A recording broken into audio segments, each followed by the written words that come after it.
नमस्कार दोस्तों, स्वागत है आपके अपने YouTube चैनल संस्कृत अड्डा पर।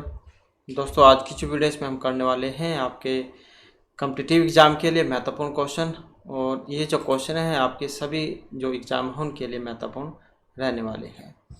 चाहे इसमें आपके UGC नेट वाला एग्ज़ाम है, और जैसे कि हरियाणा में PhD वाली वैकेंसी निकली हुई है, इसके अलावा असिस्टेंट प्रोफेसर की भी है, या अब जो हरियाणा में जैसे आगे आपका स्टेट वाला जो एग्ज़ाम है ये भी होगा। तो ये जो हम आज की वीडियो में करने वाले हैं सभी एग्ज़ामों के लिए महत्वपूर्ण रहने वाले हैं। और इनसे पहले वाली वीडियो जो थी उसमें हमने इकाई 3 तक जो कंप्लीट की थी, और इसके अलावा जो इकाई 4 है इसमें हमने जो ईश्वर कृष्ण जैन के द्वारा जो रचित है संख्या इकाई का, तो यह किया था। तो आज की वीडियो हम यहाँ पर सदानंद जैन के द्वारा जो रचित है वेदांत सार, और इसके जो महत्वपूर्ण क्वेश्चन बनते हैं उनको आज की वीडियो में हम यहाँ पर विस्तारपूर्वक करने वाले हैं, ताकि आपको अच्छे तरीके से जो समझ में आ जाए। और अगर आप हमारे इनसे पहले वाली वीडियो को अगर आप देखना चाहते हैं तो इसे आप हमारे चैनल की प्लेलिस्ट में जाकर देख सकते हैं।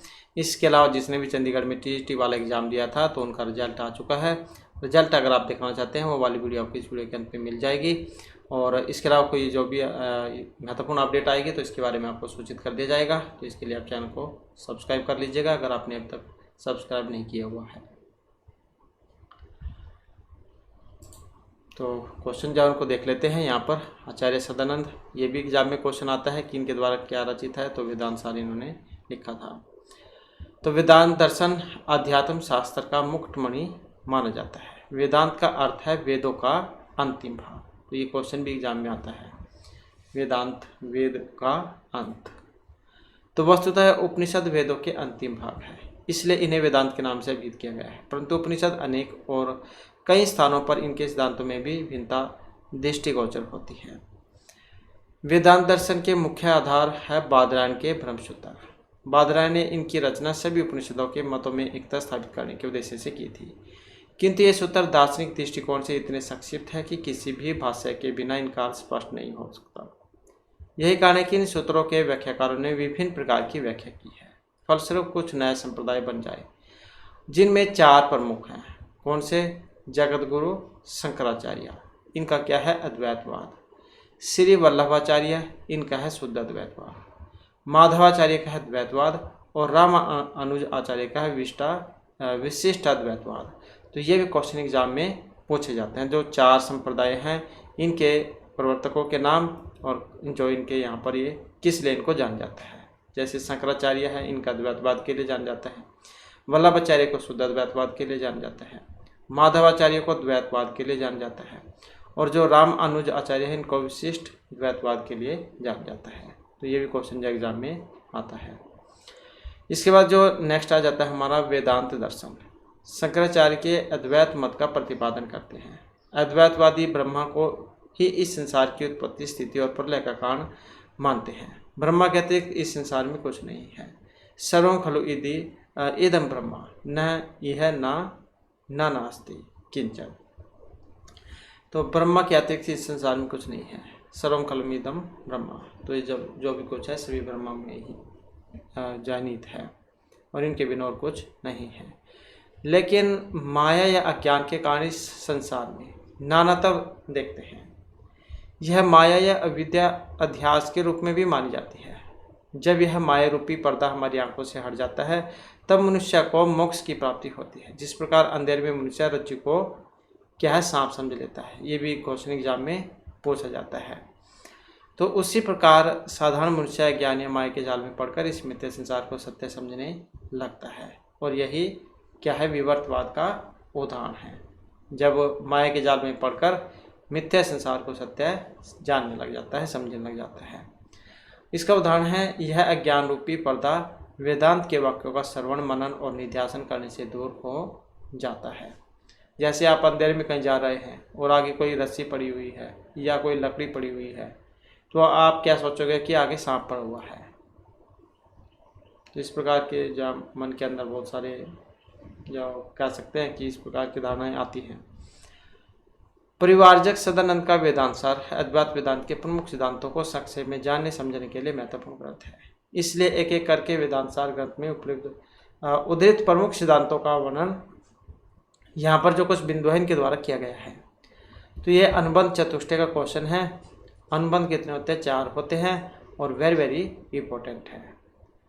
अब जैसे एग्जाम है, एग्जाम में ये भी वाली पंक्ति आती है, अनुबंधते अनेनीति, इसे क्या कहा जाएगा? अनुबंधते अनेनीति। तो इस प्रकार से पूछ ली जाएगी, तो अनुबंध कहा जाएगा उसको।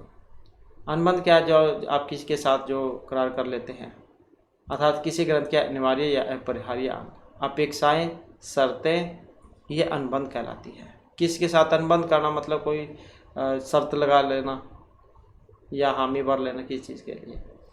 जैसे किसके द्वारा यह ग्रंथ पढ़ा जाना चाहिए, इसका विषय क्या है, प्रतिपाद्य विषय के साथ इस ग्रंथ का क्या संबंध है, इसका अध्ययन का क्या प्रयोजन है। तो इसलिए ये अनुबंध 4 प्रकार के हैं।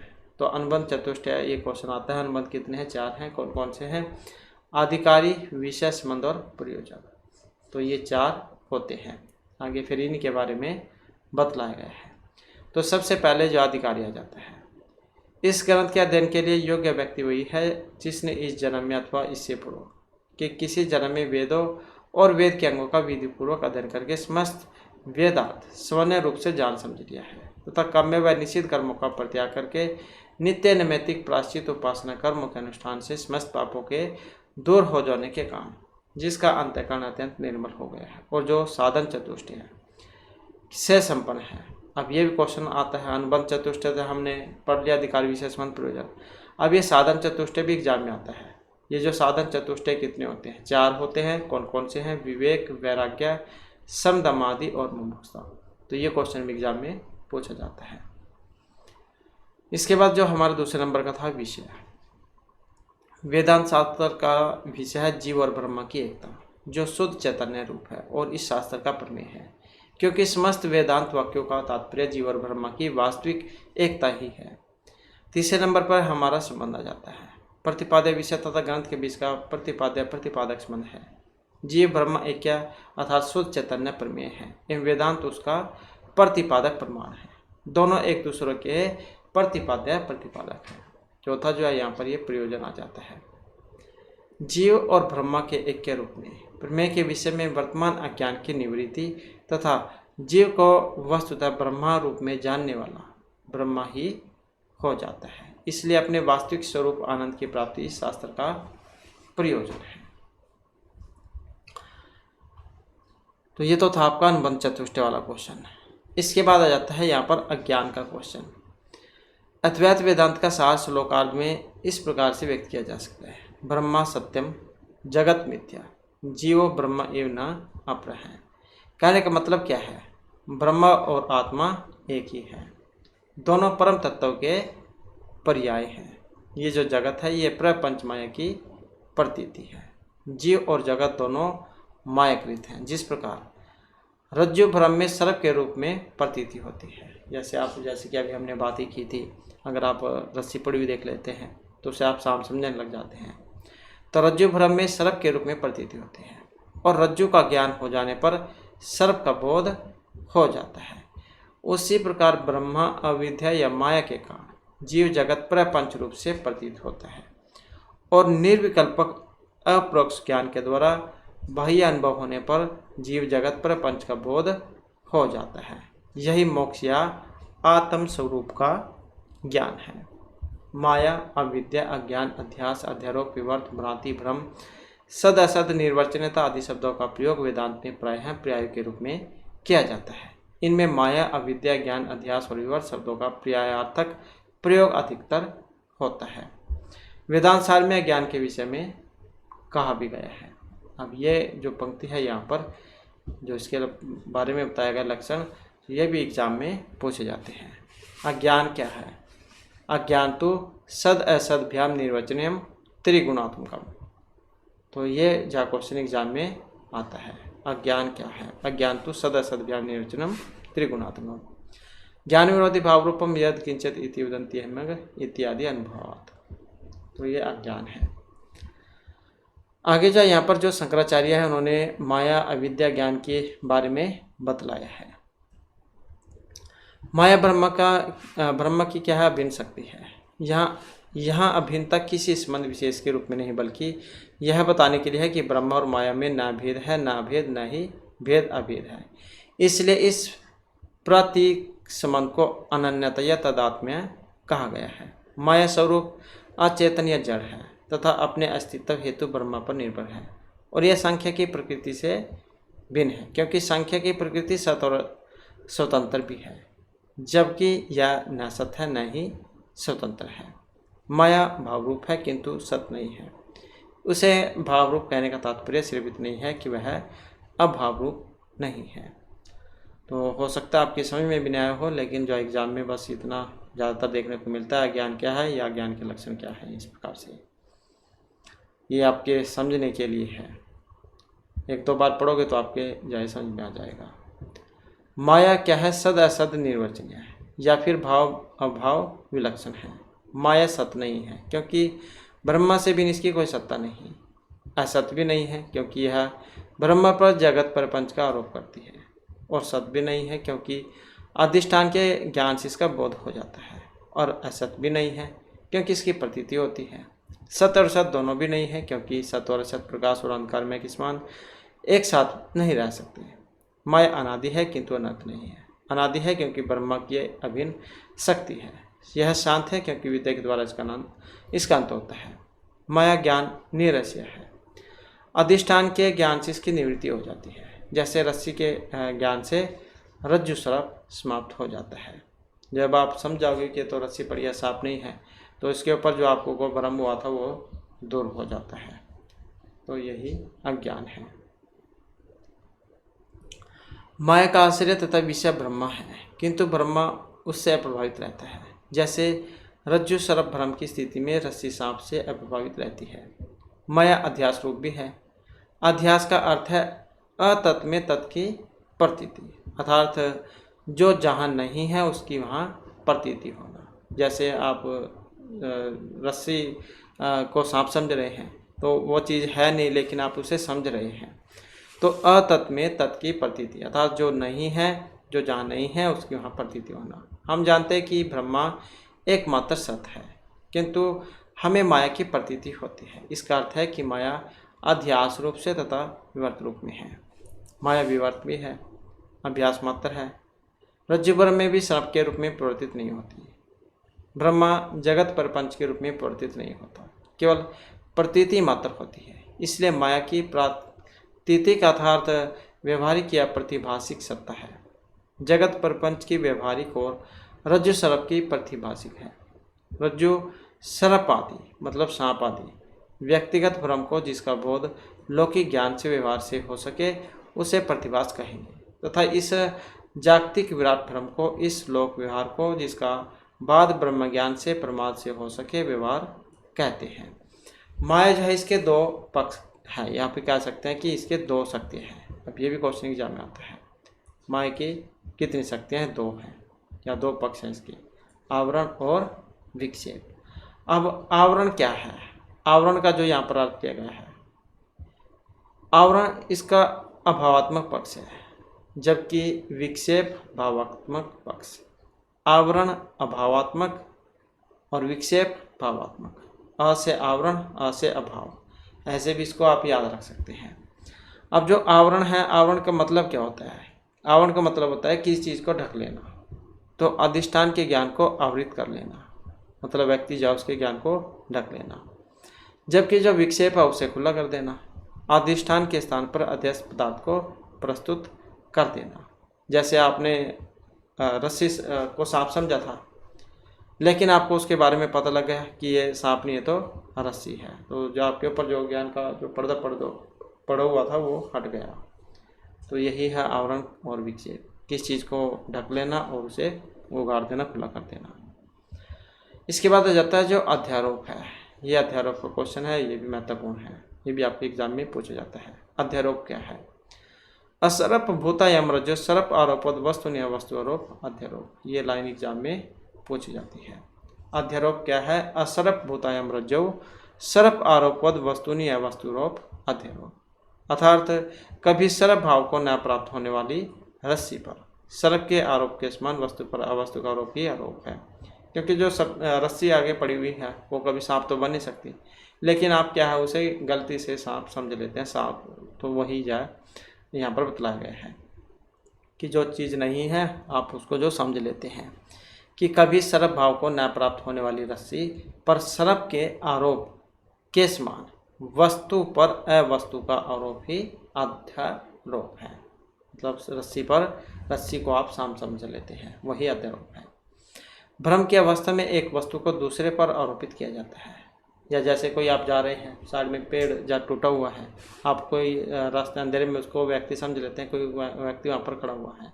इस प्रकार की बहुत सारी भ्रम या व्यक्ति को लगते हैं। तो भ्रम की अवस्था में एक वस्तु को दूसरे पर आरोपित किया जाता है, जिसे शंकर ने अध्यास अध्यारोप कहा है।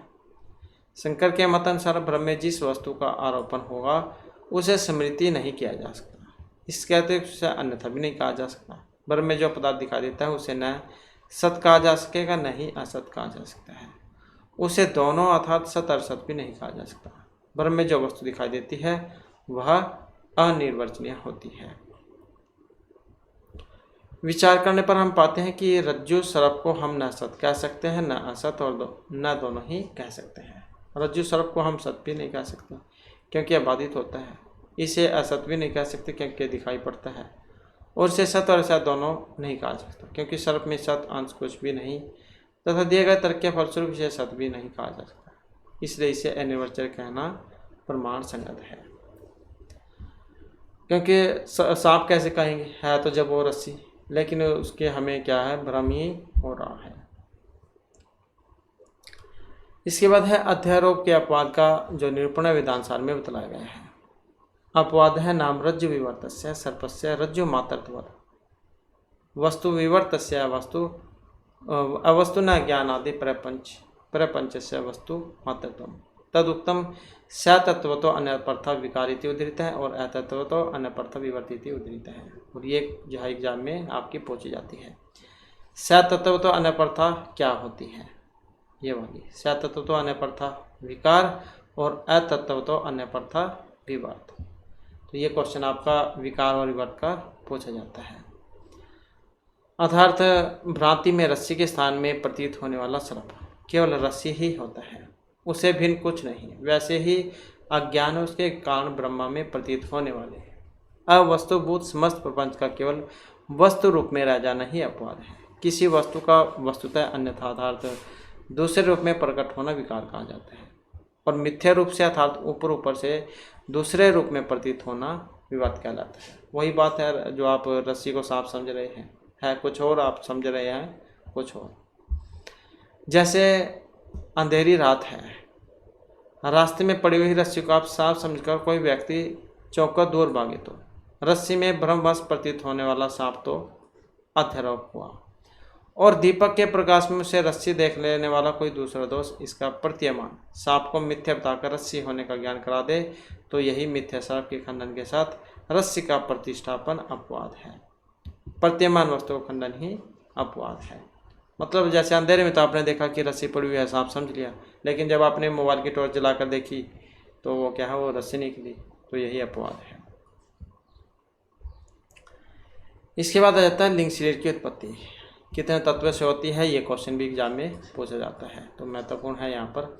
सूक्ष्म शरीर जो हमारा ये 17 अवयवों से मिलकर बना है, इसकी उत्पत्ति कितने तत्वों से हुई है, 17 तत्वों से हुई है। अब ये जो यहाँ पर 17 जो अवयव है ये कौन कौन से होते हैं, इनके बारे में हम यहाँ पर पढ़ेंगे।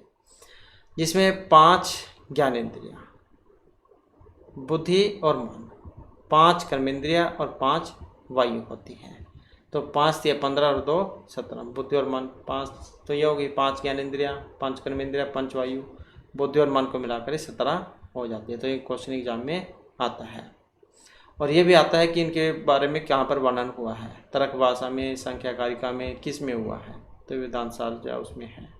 तो ये भी जो आया हुआ था इस प्रकार का, शायद एक ही है। अभी UGC नेट का एग्ज़ाम था, वहाँ पर भी जो बच्चे जो थे मैं बता रहे थे कि इस प्रकार का भी जो क्वेश्चन है ये आपकी बार देखने को मिला था। तो यहाँ पर हम देख लेते हैं कि जो 5 ज्ञानेंद्रियाँ जो हैं कौन कौन सी हैं। इसमें श्रोत्र, त्वक, चक्षु, जीवा और घ्राण, तो ये 5 मानी गई हैं। 5 ज्ञानेंद्रियाँ, श्रोत्र, त्वक मतलब त्वचा, चक्षु मतलब नेत्र, जीवा रसना, जीव का देते हैं, और घ्राण नासिका, तो ये 5 होते हैं। और ये ज्ञानेंद्रिय आकाश इत्यादि सूक्ष्म भूतों के सत्वांश से अलग अलग क्रम अनुसार उत्पन्न होती है। अर्थात आकाश के सत्तवान से स्रोतर। अब ये भी क्वेश्चन पूछ जाता है आकाश से किसकी उत्पत्ति है। ऐसे आकाश के सत्तवान से स्रोतर, वायु के सत्तवान से त्वचा, तेज के सत्तवान से चक्षु और जल के सत्तवान से रचना और पृथ्वी के सत्तवान से ग्रहण उत्पन्न होते हैं। तो ये भी क्वेश्चन आपके एग्जाम में पूछ जाता है कि किसकी उत्पत्ति किससे होती है। तो आकाश की उत्पत्ति स्रोतर, वायु की त्वचा, तेज की चक्षु, जल की जीभ से अर्थात रचना और पृथ्वी की ग्रहण से। अंतःकरण की निश्चय करने वाली वृत्ति का नाम बुद्धि है। अंतःकरण की संकल्प विकल्प अर्थात ऊह अपोह करने वाली संशयात्मिका वृत्ति का नाम मन है और इन्हीं दोनों में चित्त तथा अहंकार का अंतर्भाव हो जाता है। ये बुद्धि इत्यादि आकाश में इत्यादि सूक्ष्म भूतों में रहने वाले सत्वगुण के सम्मिलित अंश से उत्पन्न होती है। स्वरूप से विषयों के प्रकाशक या ज्ञानकारक अंशकारक ज्ञानकारक होने से इन पंच ज्ञानेन्द्रिय मन बुद्धि को सूक्ष्म भूतों के सत्वांश का कार्य कहा गया है। ये बुद्धि ज्ञानेन्द्रिय सहित विज्ञानमय कोश कहलाती है। तो ज्ञानेन्द्रिय सहित क्या है? विज्ञानमय कोश। और यह कोश अर्थात इसमें अवचिंत चिद आत्मा ही मैं करता हूँ, भोगता हूँ, सुखी हूँ, दुखी हूँ इत्यादि व्यवहार का अभिमान करने वाला जीव कहा जाता है और इसी अभिमान को करने के कारण इहलोक और परलोक में गमन करता है। मन ज्ञानेन्द्रिय सहित मनोमय कोश कहलाती है। तो मन ज्ञानेन्द्रिय सहित क्या कहलाएगी? मनोमय कोश। बुद्धि ज्ञानेन्द्रिय के सहित क्या कहलाएगी? विज्ञानमय कोश। ये क्वेश्चन आते हैं आपके एग्जाम में। अब कर्मेंद्र के बारे में हमने पढ़ा था। कर्मेंद्र कितनी होती हैं? तो 5 होती हैं। वाक मतलब वाणी, पाणी हाथ को कह देते हैं, पाद पैर को कह देते हैं, पायु जो हमारी गुदा है पीछे का नीचे का भाग, और उपस्थ जो हमारी जनन इंद्रियां हैं उत्पन्न होने वाली, तो इनको कहा गया है। ये कर्मेंद्रिय आकाश आदि सूक्ष्म भूतों में के अमिलित रजोगुण के अंश से क्रमशः अलग अलग उत्पन्न होती है। ये 5 ज्ञानेंद्रिय आप याद रखिएगा। अर्थात आकाश रजोगुण से, आकाश से किसकी? वाक की उत्पत्ति, वायु से पानी की हाथ की, अग्नि से पाँव की, जल से हमारा जो पृष्ठभाग है पायु, और पृथ्वी जो गत है इससे जो उपस्थ है जनन इंद्रिया, तो इनकी उत्पत्ति होती है। अब आ जाता है 5 जो वायु की बात हमने की थी। पंचवायु कौन कौन सी है?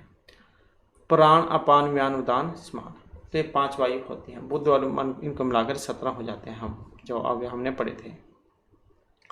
तो प्राण, अपान, व्यान, उदान, स्मान ये 5 वायु है। ऊर्ध्वगमन करने वाले तथा नासिका के अग्र भाग में रहने वाली वायु का नाम प्राण है। तो ऊर्ध्वगमन करने वाली और नासिका के अग्र भाग में रहने वाली वायु का नाम प्राण, नीचे की ओर गमन करने वाली और वायु आदि स्थानों में रहने वाली वायु का नाम अपान है। चारों ओर गमन करने वाली तथा सारे शरीर में रहने वाली वायु का नाम व्यान है। कंठ में रहने वाली, ऊर्ध्व गमन करने वाली एवं मृत्यु के समान, मृत्यु के समय शरीर से उत्क्रमण करने वाली वायु का नाम उदान है। शरीर के भीतर गए हुए खाए हुए पिंड अंजल आदि का समीकरण अर्थात रस, रुधिर, शुक्र आदि के रूप में परिपाक करने वाली वायु का नाम समान है। तो ये भी क्वेश्चन आपको एग्जाम में पूछाता है कि कौन सी वायु क्या काम करती है। कुछ लोग नाग, कुर्म, कृंकल, देवदत्त, दनिचय नामक 5 अन्य अतिरिक्त वायु मानते हैं। उनमें ड व वमन कराने वाली वायु का नाम नाग है। भूख उत्पन्न करने वाली वायु का नाम कृकल, जमाही उत्पन्न करने वाली वायु का नाम देवदत्त है तथा शरीर की पुष्टि करने वाली वायु का नाम धनंजय है। कुछ लोग अन्य लोगों के मत में इन 5 का पूर्वोक्त प्राण आदि 5 वायु में ही अंतर्भाव हो जाने से प्राण आदि 5 ही वायु है। तो वैसे तो ये 5 ही होती है, प्राण, अपान, व्यान, उदान, स्मान वाली। ये प्राण आदि 5 वायु आकाश इत्यादि सूक्ष्म भूतों के सम्मिलित रजोगुण अंश से उत्पन्न होती है।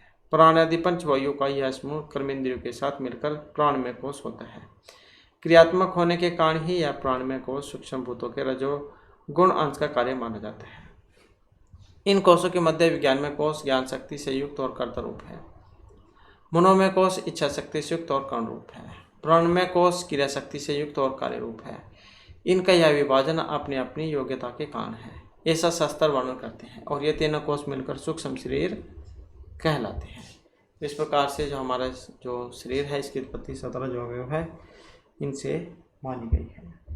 पंच ज्ञानेंद्रिय, पंच कर्मेंद्रिय, पंचवायु, बुद्धि और मन। इसके बाद फिर हमारा जो यहाँ पर पंचीकरण का जो क्वेश्चन आ जाता है। आचार्य जो शंकरायन के मत के अनुसार ईश्वर से विभिन्न वस्तुओं की उत्पत्ति इस प्रकार होती है। सर्वप्रथम ईश्वर से 5 सूक्ष्म भूतों का आविर्भाव होता है। तो आकाश माया से उत्पन्न होता है, आकाश माया से उत्पन्न होता है, वायु आकाश से उत्पन्न होती है, आकाश माया से, वायु आकाश से, अग्नि वायु से और जल अग्नि से उत्पन्न होता है। तो इस प्रकार से आकाश, वायु, अग्नि, जल और पृथ्वी ये सूक्ष्म भूतों का निर्माण होते हैं। 5 स्थूल भूतों का निर्माण 5 सूक्ष्म भूतों के 5 प्रकारों के संयोग होने के फलस्वरूप होता है। और जिस सूक्ष्म भूत को स्थूल भूत में परिवर्तन होना है उसका आधा भाग तथा न 4 सूक्ष्म तत्वों के 8वें हिस्से के संयोजन से 5 स्थूल भूतों का निर्माण होता है। तो ये जो है ये भी एग्जाम में आपकी आती है। द्विविधा विधाय च एकम एकम चतुर्धा प्रथमम पुनः है स्वः श्वेत द्वितीयांशोर योजनात्मन पंच ते। ये आगे फिर यहाँ पर बतलाया भी गया है किस तरीके से है ये। तो ये है यहाँ पर 5 सूक्ष्म भूतों से 5 स्थूल भूतों का जो आविर्भाव माना गया है। ये आकाश, वायु, अग्नि, जल और पृथ्वी। पंचीकृत जैसे आकाश का आधा भाग, वायु का 1/8 भाग, अग्नि का 1/8 हो गया, जल का 1/8, पृथ्वी का 1/8 शब्द बन गया। तो ये इस प्रकार से है। और ये जो क्रिया है इसको हम पंचीकरण कहते हैं। प्रलय का कर्म सृष्टि के कर्म के प्रतिकूल है। प्रलय के समय पृथ्वी का जल में, जल का अग्नि में, अग्नि का वायु में और वायु का आकाश में तथा आकाश का ईश्वर की माया में लय हो जाता है। इसके बाद आ जाता है जो विवर्तवाद। विवर्त का हमने पढ़ा था। मिथ्या रूप से अर्थात ऊपर से, तत्वतः नहीं, दूसरे रूप में प्रतीत होना ही विवर्त है। जैसे कि हमने उसमें पढ़ा था विवर्त वाला, विकार वाला। तो ये वही क्वेश्चन है। विवर्त क्या है? अतत्वतो अन्यपर्थ विवर्तिति उदरित है। वेदांत का कर्ण तह संबंधी सिद्धांत विवर्तवाद कहलाता है। यूँ तो न्याय के असत कार्यवाद के विरुद्ध अद्वैत वेदांती सत कार्यवाद का पक्ष लेते हैं, किंतु सत कार्यवाद की अपनी कठिनाइयाँ हैं। उत्पत्ति से पहले कार्य को न तो न्यायिकों की तरह असत मानना चाहिए और न सांख्यों की तरह सत मानना चाहिए। कार्य वास्तव में क्या है? निर्वचनीय है। सत्कांड से अनिर्वचनीय कार्य उत्पन्न होता है और अनिर्वचनीय कार्य का परिभाषिक नाम विवर्त है। तो ये बस इतनी एग्जाम में ज़्यादातर ये पूछी जाती है कि विवर्त क्या होता है। अतत्वतो अन्यपर्थ विवर्त इति देता है। इसके बाद है परिणामवाद।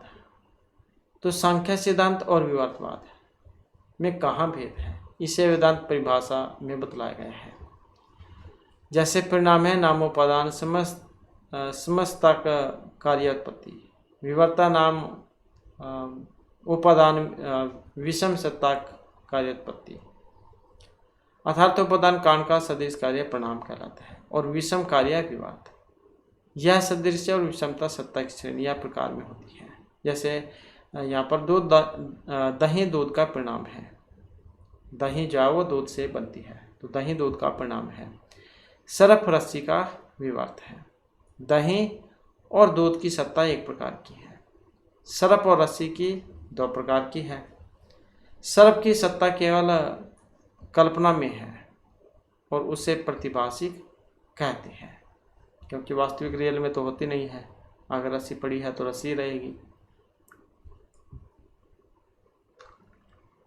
ब्रह्मा की सत्ता परमार्थिक या फिर तात्विक सत्ता है और इस सत्ता का कभी बाद नहीं होता। स्वप्न के पदार्थों की प्रतिभाषिक सत्ता है। शक्ति में दिखने वाली रजत की सत्ता भी ऐसा ही है। प्रतिभाषिक सत्ता वाले पदार्थ सब देखने वालों के लिए एक से नहीं होते, उन्हें लेकर व्यवहार नहीं किया जा सकता। जगत के कुर्सी, मेज, वृक्ष आदि पदार्थों की बारीक सत्ता है जो सब देखने के लिए एक सी है। स्वप्न और भ्रम के पदार्थों का बाद या नाश जागृत अवस्था या ठीक व्यवहारिक ज्ञान से हो जाता है। जागृत अवस्था के पदार्थ भी जिनकी बारीक सत्ता है तत्व ज्ञान होने पर नष्ट हो जाते हैं। वास्तविक ज्ञान के लिए ब्रह्म के अतिरिक्त कोई सत पदार्थ नहीं है। जैसे जागे हुए के लिए स्वप्न के पदार्थ झूठे हो जाते हैं, वैसे ही ज्ञानी के लिए जगत मिथ्या हो जाता है। सर्प रस्सी का विवर्त है, क्योंकि उसकी सत्ता रस्सी से भिन्न कोटि की है। रस्सी की व्यवहारिक सत्ता है और सर्प की प्रतिभाषिक है। तो इस प्रकार से जगत ब्रह्मा का विवर्त है। ब्रह्मा की सत्ता परमार्थिक है और जगत की व्यवहारिक है। अब आ जाता है यहाँ पर महावाक्य। वेदांत दर्शन के 3 प्रस्थान माने गए हैं। कौन कौन से? श्रुति प्रस्थान, स्मृति प्रस्थान, न्याय प्रस्थान या फिर तर्क प्रस्थान। अब इनमें जो ये श्रुति प्रस्थान जो है प्रधान है, जिसका आधार उपनिषद को माना गया है। स्मृति प्रस्थान का आधार श्रीमद्भागवत एवं अन्य और न्याय प्रस्थान का आधार बादरायण का जो ब्रह्मसूत्र है, इनको माना गया है। श्रुति प्रस्थान में श्रुति उपदिष्ट वाक्यों को 2 भागों में विभक्त किया गया है। प्रथम साक्षात ब्रह्म प्रतिपादन करने वाले वाक्य एवं द्वितीय उन वाक्यों के समर्थन करने वाले वाक्य है। साक्षात ब्रह्म प्रतिपादक वाक्यों को महावाक्य, ब्रह्म प्रतिपादक वाक्यों के समर्थन करने वाले वाक्यों को अवान्तर वाक्य हम कहेंगे। इसलिए महावाक्य के विचार से पूर्व यह भी विचार करना आवश्यक है कि महावाक्य भी वाक्य विशेष ही है, किंतु समस्त वाक्य महावाक्य नहीं होते। तब प्रश्न उठता है कि वाक्य महावाक्य नहीं है तो उस वाक्य की क्या परिभाषा होगी। इसलिए उक्त प्रश्न के उत्तर हेतु विभिन्न आचार्यों के मतों पर विचार करना ही आवश्यक है। आगे जाए यहाँ पर विभिन्न जो आचार्यों के अनुसार जो महावाक्य जो इसके जो 2 भेद बताए गए हैं। किसके अनुसार? वेदांत दर्शन के अनुसार महावाक्य और अवान्तर वाक्य। अब जो महावाक्य क्या है, तो महावाक्य से जो अभिप्राय है साक्षात ब्रह्म प्रतिपादक वाक्य, जो जीव ब्रह्म ऐक्य का बोध कराता है, जबकि अवान्तर वाक्य ब्रह्म प्रतिपादक वाक्य का समर्थन करने वाला वाक्य कहा जाता है।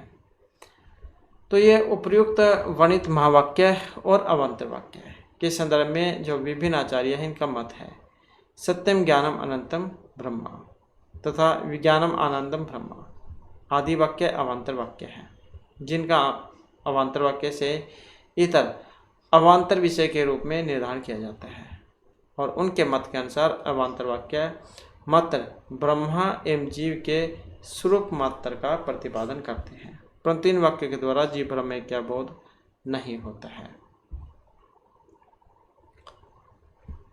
इस प्रकार महावाक्य शब्द का जो अभिप्राय है बृहत वाक्य अथवा अनेक उपवाक्यों से संगठित वाक्य सिद्ध होता है, जिसका अद्वैत वेदांत में परिभाषिक शब्द के रूप में वर्णन प्राप्त होता है। अद्वैत वेदांत में महावाक्य की गणना उन श्रुत वाक्यों में है जो जीव ब्रह्मा ऐक्य का बोध कराती है। इसलिए तत् त्वम असि वह तुम ही हो आदि वाक्य आत्मा अर्थात प्रत्येक आत्मा शुद्ध चैतन्य ब्रह्म की एकता के प्रतिपादन होने से महावाक्य कहे जाते हैं। शंकराचार्य भी वेदांत वाक्यों की द्विविधि प्रवृत्ति का वर्णन करते हुए महावाक्य को जीव ब्रह्म ऐक्य का बोध कहते हैं, जिसका समर्थन प्रवर्ती आचार्य प्रकाश आत्मीयति भी करते हैं। महावाक्य को जीव एवं ब्रह्म की एकता का प्रतिपादन कहा गया है। कारण, कार्य, माया, अविद्या, समष्टि, व्यष्टि आधुनिक उपाधियाँ एवं इनसे उपाधि उपहित चैतन्य के प्रतिपादन में प्रसक्त तथा इसके विपरीत उपाधियों के निरसन में तात्पर्य रखने वाले जितने भी पर समुदाय हैं, वे सामान्यतः वाक्य की श्रेणी के अंतर्गत गिने जाते हैं। लेकिन उपाधियों के निरसन में निरंतर अवशिष्ट स्वतः सिद्धि शुद्ध चैतन्य जो शेष रहता है, उसका एकता एवं अद्वितीयता का बोध कराने वाला महावाक्य कहा जाता है। इसके बाद क्वेश्चन जो है यहाँ पर जीवन मुक्ति का है। ये आचार्य जो शंकराचार्य के अनुसार मुक्ति 2 प्रकार की है, एक तो है जीवन मुक्ति और एक होती है विदेह मुक्ति। आगे इनके बारे में बतलाया गया है। यहाँ पर शरीर धारण करते हुए मोक्ष पाना ही जीवन मुक्ति है। यह मोक्ष प्राप्ति के बाद तुरंत शरीर नष्ट नहीं होता। शरीर का निर्माण संचित कर्मों के फल से होता है। जब तक इन कर्मों का फल भोगने लिया जाता है तब तक शरीर विद्यमान रहता है। शंकर के इस कथन को एक उपमा के द्वारा बतलाया गया है। जैसे दंड के द्वारा चाक में शक्ति बढ़ दी जाती है, वैसे जैसे कुम्हार है उसके द्वारा चाक को घुमा दिया जाता है एक बार, और इसके फलस्वरूप जो चाक है वो चलता रहता है। और दंड के हटा देने पर भी चाक तब तक चलता रहता है जब तक दंड के द्वारा दी गई शक्ति उसे पूर्णतः समाप्त नहीं हो जाती। मतलब जैसे बर्तन बनाते हैं चाक के ऊपर, एक बार चला दिया तो चला दिया, और तब तक वो चलता रहेगा जब तक उसमें भरी हुई इसकी जो शक्ति जो है, पावर, वो ख़त्म नहीं हो जाती। या जैसे आप खिलौना है, कोई खिलौना चलाते हैं चाबी वाला, तो वो तब तक चलता रहता है जब तक उसके अंदर जो गति है वो ख़त्म नहीं हो जाती। तो ये वही है कि जब तक दंड द्वारा दी गई शक्ति उसे पूर्णतः समाप्त नहीं हो जाती। तो इसी प्रकार मृत्यु के बाद भी शरीर तब तक विद्यमान रहता है जब तक संचित कर्मों का फल पूर्ण रूप से समाप्त नहीं हो जाता। तो यही है जीवन मुक्ति। जीवन मुक्ति कर्मों से संन्यास नहीं होता और वह निष्क्रिय जीवन नहीं व्यतीत करता। सदैव मोक्ष प्राप्त कर लेने पर भी वह एक पल के लिए भी अकर्मी नहीं रहता। उसकी सभी कार्य लोकहित की भावना से प्रेरित होते हैं। इन कार्य के मूल में उसका कोई स्वयं का स्वार्थ नहीं रहता। बुद्ध ने निर्वाण प्राप्ति के बाद भी 80 वर्ष की उम्र तक जनहित के कार्य में अपने को लगाए रखा था। स्वयं शंकराचार्य का जीवन सामाजिक हित एवं लोक कल्याण की भावना से प्रेरित कर्मों से ओतप्रोत रहा है। निष्काम कर्मों में स्वार्थपरता का लेस नहीं रहता। ये कर्म व्यक्ति को बंधन में नहीं डालते हैं। इस प्रकार जीवन मुक्ति का जीवन सक्रिय रहता है। विदेह मुक्ति क्या है, किसे कहेंगे? जब व्यक्ति दोनों प्रकार के स्थूल और सूक्ष्म शरीर से मुक्ति पा लेता है, तो यहाँ मृत्यु के बाद व्यक्ति का शरीर सदा के लिए छोड़ना पड़ता है और उसे पुनः शरीर धारण करने और जन्म मरण के चक्र में पड़ने की आवश्यकता नहीं होती। तो यही है इस देह से मुक्ति, विदेह मुक्ति। और इस अवस्था में व्यक्ति असीमानंद का अनुभव करता है। तो इस प्रकार से जो यहाँ पर आचार्य सदानंद का वेदांत सार था और इसके ये महत्वपूर्ण क्वेश्चन थे। नेक्स्ट वीडियो की इसमें हम नए जो पार्ट है उसको शुरू करेंगे ताकि आपको जो है यहाँ पर सभी जो क्वेश्चन है उनके बारे में अच्छे तरीके से पता लग जाए कि किस तरीके से क्वेश्चन यहाँ पर आया है। और दोस्तों हमारे साथ अंत बनाने के लिए धन्यवाद।